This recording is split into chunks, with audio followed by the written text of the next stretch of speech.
Ägypten, das Land der Pharaonen. Majestätische Pyramiden, jahrtausendealte Kultur, unbegrenzte Sportmöglichkeiten und zahllose Besucher. Das ist Ägypten, wie es die Touristen kennen und lieben gelernt haben. Doch die Ereignisse der letzten Wochen haben die Urlaubsidylle getrübt. Tamar Marzouk arbeitet seit 4 Jahren im Generalkonsulat Ägypten in Frankfurt. Er versteht die Sorgen der Touristen, sieht jedoch auch den Fortschritt für das Land.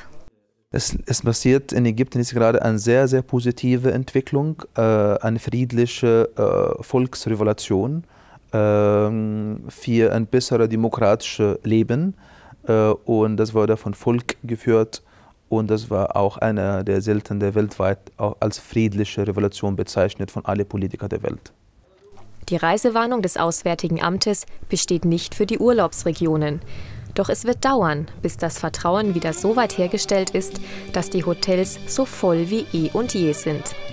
Bereits jetzt ist der wirtschaftliche Schaden für das Land immens. Alleine in der Tourismusbranche werden die Umsatzeinbußen auf mehrere Milliarden geschätzt. Die Lage war schwierig, aber sage ich, jeder versteht, dass eine friedliche politische Entwicklung, eine Revolution muss auch was kostet. Und die Leute auch haben das total verstanden.